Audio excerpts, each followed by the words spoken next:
ሰበር ዜና በሺዎች የሚቆጠሩ ከፍተኛ የመንግስት አመራሮች ላይ እርምጃ ተወሰደ። ከፍተኛ ሚኒስትሩ ከሀገር ኮበለሉ፣ የመንግስትን ምስጢሮች አደባባይ ላይ ዘረገፉ። የአክብሮት ሰላምታችን በያላችሁበት ድረስ የተወደዳችሁ የኢትዮ ፖስት ሚዲያ ቤተሰቦች እንደምን አላችሁ? አዳዲስና ወቅታዊ ሰበር መረጃዎችን ይዘንላችሁ መጥተናል። በቅድሚያ ማበይት ነጥቦቹን በማስተዋወቅ እንጀምራለን። በሺዎች የሚቆጠሩ ባለስልጣናት በአንድ ጀንበር እርምጃ ተወሰደባቸው። የሀገሪቱን የፖለቲካ መንበር በከፍተኛ ሁኔታ ያናወጠ መረጃ ይፋ ተደርጓል። በሺዎች የሚቆጠሩ የመንግስት አመራሮች ላይ በአንድ ጀንበር አስደንጋጭ የተባለ እርምጃ መወሰዱ ተሰምቷል። ይህ ታይቶ የማይታወቀው እርምጃ የመጣው ጠቅላይ ሚኒስትር አብይ አህመድ በፓርላማ ቀርበው በሙስና የተዘፈቁና የመልካም አስተዳደር ችግር የሚፈጥሩ ባለስልጣናትን ጠቁሙኝ ባሉ ማግስት መሆኑ ጉዳዩን ይበልጥ አነጋጋሪ አድርጎታል። ይባስ ብሎ ደግሞ ከስልጣን ከተባረሩት መካከል ከፍተኛ ሚኒስትሮች እንደሚገኙበት ተገልጿል። በዝርዝር ተሰሙታላችሁ። በተያያዘ መረጃ ከ4 ኪሎ ኮብልለው የወጡት ከፍተኛ ባለስልጣን በርካታ ምስጢሮችን ዘረገፉ። ለጠቅላይ ሚኒስትር አብይ አህመድ ቅርብ የነበሩት ከፍተኛ ሚኒስትሩ ከሀገር ከኮበለሉ በኋላ የብልጽግናን መንግስት ያስደነገጡ ምስጢሮችን በአደባባይ ዘርግፈዋል። ከ4 ኪሎ ቤተ መንግስት በስተጀርባ የተደበቁ እጅግ አስደንጋጭ የኢኮኖሚ ምስጢሮች በአደባባይ መዘርገፋቸው መላውን ሀገሪቱን እያነጋገረ ይገኛል። ከሀገር የኮበለሉት ባለስልጣን ማናቸው የሚለውንና የዘረገፉት ምስጢርን በተመለከተ በዝርዝር የምናስደምጣችሁ ይሆናል። በሌላ መረጃ በታጣቂዎች በተከፈተው ጥቃት በርካታ ሰዎች መገደላቸው ተገለጸ። በአማራ ክልል በመንግስት ኃይሎችና በፋኖ ታጣቂዎች መካከል ያለው ጦርነት ተጠናክሮ በቀጠለበት ወቅት በፋኖ ታጣቂዎች በተሰነዘረው ከባድ ጥቃት ወታደራዊ መኮንኖችን ጨምሮ በርካታ ሰላማዊ ሰዎች ህይወታቸው ማለፉ ተገልጿል። በሌላ በኩል ደግሞ የመከላከያ ከፍተኛ ጀነራሉ ፋኖዎች እርስ በርስ እንዲበላሉ አድርገናል፣ ሊወጉን እያስፈራሩ ነው ብለዋል። በዝርዝር እንመለከተዋለን። በሌላ መረጃ ጦሩ የኢትዮጵያን ድንበር ከተማ ተቆጣጥሯል። በኢትዮጵያ ድንበር ላይ በተከፈተው ጦርነት ስትራቴጂካዊቷ የድንበር ከተማ በኢትዮጵያ ተቀናቃኝ ጦር እጅ መግባቱ ሲገለጽ በውጊያው በርካታ የህወሓት ወታደሮች መገደላቸው ተገልጿል። ይህ ክስተት ቀጠናውን ወደ ከፋ የጦርነት ማዕከል ውስጥ ሊከተው ይችላል ተብሏል። ሌላኛው በዝርዝር የምንመለከተው መረጃችን ነው። እነዚህንና ሌሎች ያልተሰሙ መረጃዎችን በዚህ ሰዓት መረጃ ጊዜ ወደ እናንተ እናደርሳለን። እንደተለመደው ቪዲዮ ላይክ እና ሼር በማድረግ እስከ ፍጻሜው አብራችሁን ቆዩ። በመጀመሪያም ከ4 ኪሎ ኮብልለው የወጡት ከፍተኛ ባለስልጣን በርካታ ምስጢሮችን ዘረገፉ። ለጠቅላይ ሚኒስትር አብይ አህመድ ቅርብ የነበሩትና ከፍተኛ ሚኒስትሩ ከሀገር ከኮበለሉ በኋላ የብልጽግናን መንግስት ያስደነገጡ ምስጢሮችን በአደባባይ ዘርግፈዋል። ከ4 ኪሎ ቤተ መንግስት በስተጀርባ የተደበቁ እጅግ አስደንጋጭ የኢኮኖሚ ምስጢሮች በአደባባይ መዘርገፋቸው መላውን ሀገሪቱን እያነጋገረ ይገኛል። ከስልጣናቸው ከለቀቁ በኋላ ከሀገር የኮበለሉት የቀድሞ የኢትዮጵያ ብሔራዊ ባንክ ገዢ አቶ ማሞ ምህረቱ ቮክስ ዴቭ ከተባለ ዓለም አቀፍ ሚዲያ ጋር ባደረጉት ቃለ ምልልስ የሰሜን ኢትዮጵያው ጦርነት በአገሪቱ ማክሮ ኢኮኖሚ ላይ ያደረሰውን ታይቶ የማይታወቅ ከባድ ውድመትና የሀገር ውስጥ ምስጢሮችን ይፋ አድርገዋል። የቀድሞ ገዢው ማሞ ምህረቱ እንደገለጹት ከሆነ የኢትዮጵያ ኢኮኖሚ ጉዞ ገና ከ2010 ጀምሮ በዕዳ ላይ የተመሰረተና ከፍተኛ አደጋ የተጋረጠበት ነበር ብለዋል። ነገር ግን ነገሩን ይበልጥ ባሰውና ሀገሪቱን ወደ ማትወጣበት ማጥ ውስጥ የከተታት የሰሜን ኢትዮጵያው ደም አፍሳሽ ጦርነት ነው ብለዋል። ጀነራሎቹ በጦር ሜዳ በሚዋጉበት ወቅት ከጀርባ የሀገሪቱ ካዜና ሙሉ በሙሉ እየተሟጠጠ ነበር ያሉት አቶ ማሞ የውጭ ምንዛሬ ክምችት ወደ ዜሮ እየተጠጋና የዋጋ ግሽበት 30 በመቶ ደርሶ የኢኮኖሚው ሞተር ሙሉ በሙሉ ሊቆም ሰዓታት ብቻ ቀርቶት ነበር ሲሉ አስታውሰዋል። ባለስልጣኑ አክለውም ጦርነቱ ያስከተለው መዘዝ ሀገሪቱን አማራጭ ወደ ሌለው ቀውስ ውስጥ በመክተት ለዓለም አቀፉ የገንዘብ ድርጅት IMF እና ለዓለም ባንክ ጠንካራ ቅድመ ሁኔታዎች እንድትገዛ እና እጅ እንድትሰጥ አስገድዷታል ብለዋል። ሀገሪቱ በከፍተኛ የውጭ ምንዛሬ ጥረት ተጠቅታ አንድ የቆዳ አምራች ድርጅት $1000 ዕቃ ለማስገባት ብቻ እስከ 2 ዓመት ድረስ ወረፋ ለመጠበቅ ይገደድ ነበር ያሉት አቶ ማሞ ምህረቱ ይህንን አስከፊ ሁኔታ ሲገልጹ ለመሆኑ በዚህ አይነት ሁኔታ ሁኔታ ውስጥ ምን አይነት ኢኮኖሚ ነው የምታስተዳድረው ሲሉ ጠይቀዋል። ኢትዮጵያ ይህንን ውድቀት ለመታደግ ስትል የብርን ዋጋ በገበያ እንዲወሰን ለማድረግ መገደዷንና ይህ በአይኤምኤፍ የተመራ የለውጥ እርምጃ በህዝቡ ላይ ያስከተለውን የኑሮ ውድነት ጫናን በማንሳት በንግግራቸው ላይ ጥልቅ ጸጸት ድምጽን አስተጋብተዋል። ውሳኔው ምንም እንኳ የሀገር ውስጥ ማሻሻያዎችን መሰረት ያደረገ ነው ቢባልም ዋናው እውነታው ግን የጦርነቱ መዘዝ ሀገሪቱን ለውጭ የገንዘብ አበዳሪዎች አሳልፎ መስጠቱን በአደባባይ አምነዋል። አቶ ማሞ ምህረቱ ከጥር 2015 እስከ መስከረም 2017 ድረስ በጠቅላይ ሚኒስትር አብይ አህመድ ተሹመው የብሔራዊ ባንክ ገዢ ሆነው ከሰሩ በኋላ መንግስትን ጥለው ከሀገር መውጣታቸው ይታወሳል።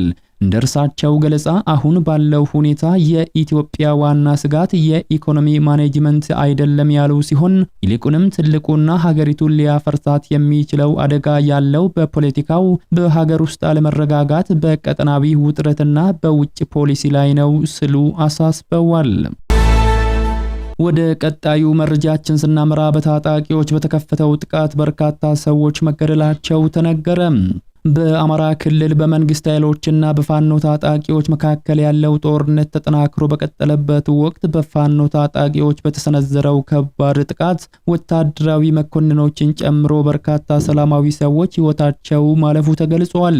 የፋኖ ኃይሎች አስደንጋጭ የተባለ የደፈጣ ጥቃት ሲሰማ፣ በሌላ በኩል ደግሞ የመከላከያ ከፍተኛ ጄኔራሉ ፋኖዎች እርስ በርስ እንዲብላሉ አድርገናል፣ ሊወጉን እያስፈራሩ ነው ብለዋል። በክልሉ ያለው ጦርነት በቀጠለበት ወቅት በአማራ ክልል ደሴ ዙሪያ ወረዳ ፋሎ ገበያ ሞሲቢት ጎራ በተባለ አካባቢ ሐምሌ 2 ቀን 2018 ንጋት 11 ሰዓት ላይ አንድ ያልተጠበቀ ክስተት ተከስቷል። አካባቢው በጭጋግ ተውጦ በነበረበት በዚያ ቅጽበት የፋኖ አባላት በሚሊሻ ኃይሎች ላይ ድንገተኛና እቅድ የተሞላበት ጥቃት መፈጸማቸው ተሰምቷል። በዚህ አስደንጋጭ ጥቃት በአንድ ጀንበር ብቻ ሰላማዊ ሰዎችን ጨምሮ 20 ሰዎች ሕይወታቸው ወዲያውኑ ማለፉ ተረጋግጧል። ጥቃቱን የሰነዘሩት የፋኖ አባላት ወታደራዊ ግባቸውን በፍጥነት ካጠናቀቁ በኋላ ወዲያውኑ ከአካባቢው በመሰወር ወደ ምሽጋቸው መመለሳቸው ተነግሯል። ነገር ግን ጥቃቱ ካበቃ በኋላ የሚሊሻ ኃላፊዎች የፋኖን መምጣት እያወቃችሁ መረጃ አሳልፋችሁ ሰጥታችኋል በሚል ሰበብ በቀበሌዋ ወጣቶችና ነዋሪዎች ላይ ከፍተኛ ፍተሻና ድብደባ መፈጸማቸውን ከአካባቢው የወጡ መረጃዎች አመላክቷል። ይህ በእንዲህ እንዳለ የመከላከያ አዛዡ ጀነራል መሐመድ ተሰማ የፋኖ ታጣቂዎች ከውጭ ኃይሎች ጋር በጥምረት መንግስትን ለመውጋት እየተንቀሳቀሱ መሆኑን በይፋ ተናግረዋል።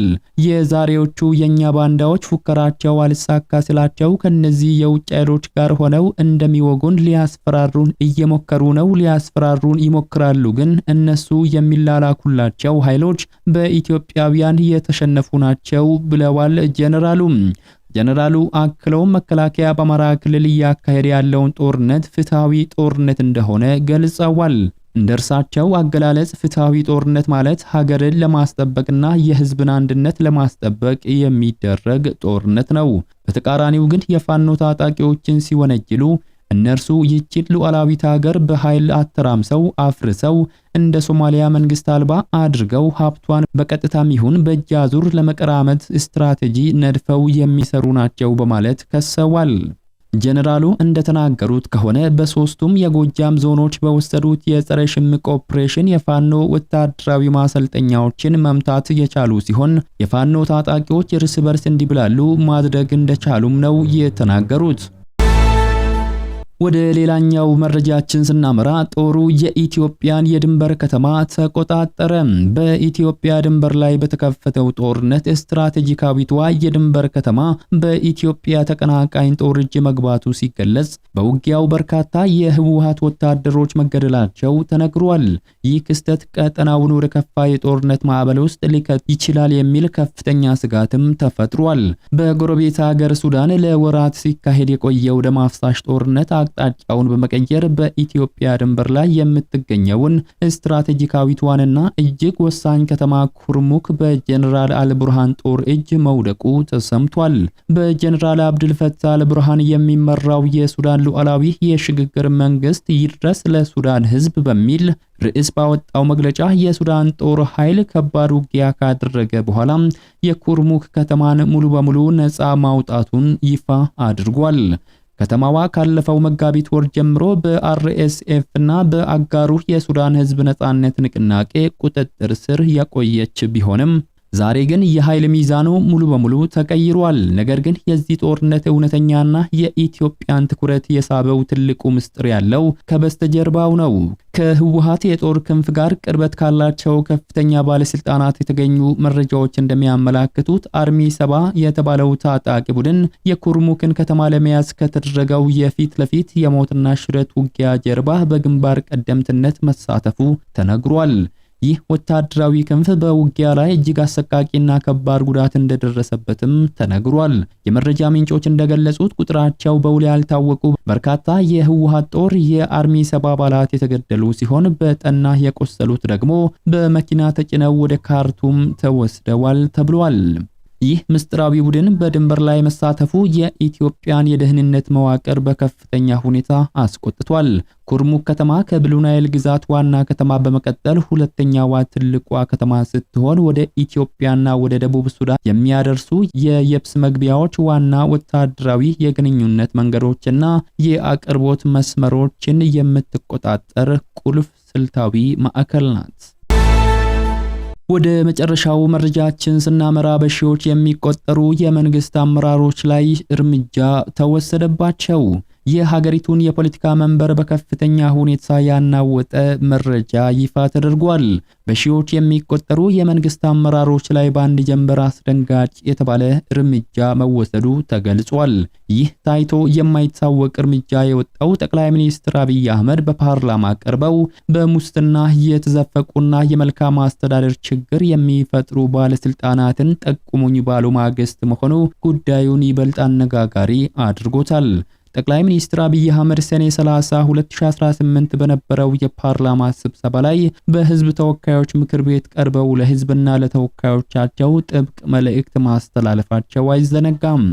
ሙስናና ብልሹ አሰራሮች ሀገሪቱን እያደቀቃት እንደሆነ የጠቆሙት ጠቅላይ ሚኒስትሩ በየደረጃቸው ያሉ ሌቦችና ህዝብን የሚያንገላቱ ባለስልጣናትን ለመጥረግ ቆርጠው መነሳታቸውን አሳይተዋል።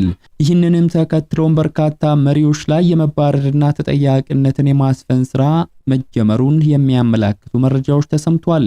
ይህንን መረጃ ለህዝብ ይፋ ያደረገው የኢትዮጵያ ሰብአዊ መብቶች ኮሚሽን ነው። የኢትዮጵያ ሰብአዊ መብቶች ኮሚሽን ሐምሌ 2 ቀን 2018 ባወጣው መግለጫ ባለፉት 5 ዓመታት በ1000 ከፍተኛ የመንግስት አመራሮች ላይ እርምጃ እንዲወሰድ ማድረጉንና ከ17000 በላይ ሰዎችን ከህገ ወጥ እስራት ማስለቀቁን ይፋ አድርጓል። እርምጃው የተወሰደባቸው በሺዎች የሚቆጠሩ የመንግስት ኃላፊዎች ስምና ዝርዝርን ያልጠቀሰው ኮሚሽኑ እርምጃው ከሰብአዊ መብት ጥሰቶችና ከመልካም አስተዳደር ችግሮች ጋር በቀጥታ የተገናኙ መሆናቸውን አመላክቷል። በሌላ በኩል የኢትዮጵያ ሰብአዊ መብቶች ኮሚሽን ከ2019 እስከ 2023 ለ5 ዓመታት የሚያገለግል ስትራቴጂካዊ እቅድን ሐምሌ 2 ቀን 2018 በዋና መስሪያ ቤቱ ይፋ አድርጓል። እቅዱን ለመተግበር 7.6 ቢሊዮን ብር ያስፈልጋል ተብሏል። ኮሚሽኑ ይፋ ያደረገው ስትራቴጂክ እቅድ ከሐምሌ 1 ቀን 2018 ጀምሮ ስራ ላይ መዋሉን ኮሚሽኑ ገልጿል።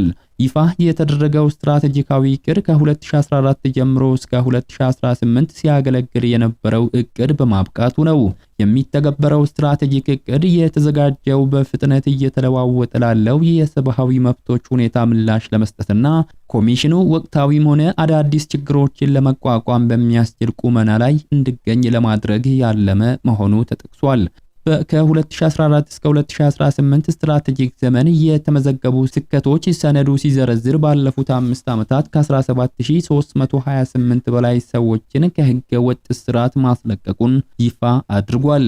5633 ሰዎች ደግሞ የሰብአዊ መብት ጥሰት ሪፖርት አድርገዋል ያለ ሲሆን 1116 የመንግስት የስራ ኃላፊዎች ላይ እርምጃ ተወስዷልም ብሏል። 541 ሰዎች ደግሞ የዋስትና መብታቸው ተከብሮላቸው መለቀቃቸውን ምክትል ኮሚሽነር ዶክተር ሚዛኔ አባቴ አስረድተዋል። በውጤቶች ላይ ትኩረት ማድረግ፣ በመከላከል ላይ ትኩረት መስጠት፣ ለተጠያቂነት፣ ለፍትህና ለትግበራ ትኩረት መስጠት፣ ጠንካራ ተቋማዊ መሰረቶችን መጣልና ሌሎችም ጉዳዮች ላይ ደግሞ ከተጠቀሱት የአዲሱ የስትራቴጂክ እቅድ መለያዎች ውስጥ ጥቂቶቹ ናቸው። የተወደዳችሁ የሚዲያችን ቤተሰቦች ለሰዓቱ ያዘጋጀንላችሁ መረጃዎች የተከታተላችኋቸውን ይመስሉ ነበር። ከሰዓታት በኋላ በሌሎች አዳዲስ መረጃዎች ዳግም እስከምንገናኝ በያላችሁበት መልካሙን ሁሉ ተመኘን።